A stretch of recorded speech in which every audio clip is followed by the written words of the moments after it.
Okay, I've never made a video for YouTube. I've had an account for like 3 or 4 or 5 years.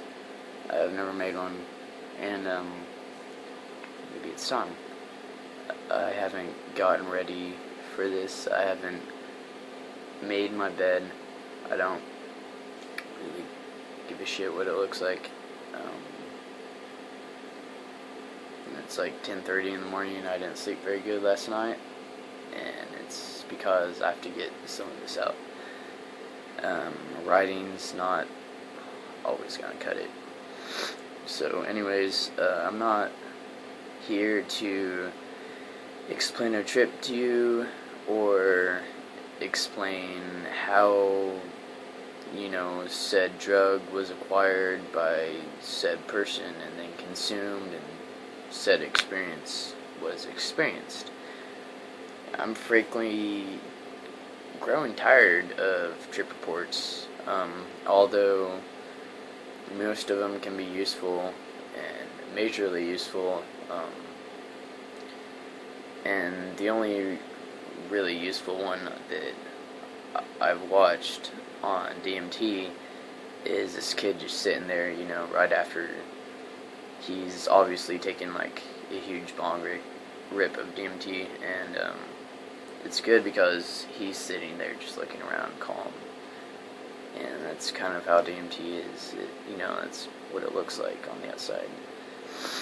You kind of just sit there and look around, but inside an internal chaos is brewing, and anyways, people need to know that more, that you're not gonna get hurt unless you just freak out and jump off fifth story window or something, which is highly, I don't know, it's pretty hard to do anything under good DMT, given what kind of DMT you're smoking. So anyways, alright, here we go. I'm not gonna smoke a rip on camera and then upload it and do any of that, because I'm not stupid, and just as I'm writing a book right now, I like to share my experiences, but to some extent, you can't get things past other people's heads, as in, this is a drug, and it's considered a drug. It's what they're called, and I could be sitting here preaching about shooting up with heroin, and it would probably have the same meaning to someone else who's not very familiar with drugs, or a family member, which is a problem in my book, because I do have plans to publish a book in which I'm sure close friends and relatives will read, and I can't exactly include, I did this, I had this experience. So instead, I'm trying to write it in a way that everyone can relate with it. Because, here we go, and my theory is that this is the spirit realm. Everyone says the spirit realm. What the fuck is that? The spirit realm is if you're religious when you pray. If you're Hindu, Buddhist, or just a quiet mind, it's when you meditate. And that is the spirit realm. When you meditate, when you pray, or when you have spontaneous moments of enlightenment, or complete despair, even sometimes, your consciousness regulates your mind in between a split in what we experience as reality and something else that I can't give a name to. I just call it reality B or reality 2. It's a peek at something completely different from what we experience in reality. And it's not just like taking a drug and experiencing its effects, which is like a third or fourth theory that I've been working on, which is what I relate like alcohol to. You know, you drink it, and those chemicals interact with chemicals in your brain that have certain effects, and what alcohol does is inebriate you, you know, to an extreme level, and, you know, just fucks you up, makes you, like, not want to do shit.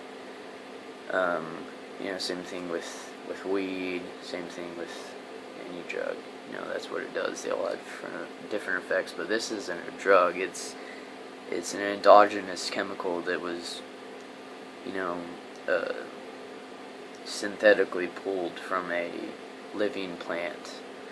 In this case, if you're smoking an DMT, and that whole aspect fascinates me because whether this is a defense mechanic set up by the plant, or in 5-MeO DMT's case, bufotenin secreted by certain Amazonian toads, which is still endogenous, created naturally, is what it means. It's, how could it be just a defense mechanic when the effects that take place shortly after consumption are so profound and, you know, life-changing? Like, we don't really see animals using DMT, although we do see them consuming marijuana or cannabis, consuming, you know, even cats eat catnip, which is psychoactive. But anyways, there is some reason that the native Amazonian tribes figured out a way to combine two different plants with an orally active DMT with a monoamine oxidase inhibitor, which allows it to function in the brain-body system. It's like, how else would they know about this? Sorry. Because they aren't simply just eating a food or using a tool or even just smoking a grass, just taking this grass and smoking it to see what happens. They knew somehow to take this and put them together and it would work. They knew what DMT was even before it was active in an experience. So that to me relates back to how it's produced in our brains. It's produced in our brains and they knew about it somehow.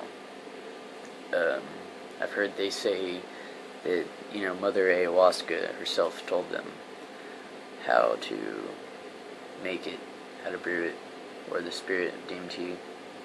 It's just like, that's God, you know. It is God. And religion's a whole different conversation, but I kind of was pushed away from the whole idea, the whole concept of God, until I figured out that this is what it is. You know, it's within this feeling and perception of reality, which does not just come with drugs. You know, it's not like you take a drug and you have this perception for that instant. You know, you take this DMT or ayahuasca and it's an experience that stays with you. I've never done ayahuasca. I'm sure it's completely life-changing, even, you know, much more so than what I've experienced from DMT and psilocybin and any drug that I've used.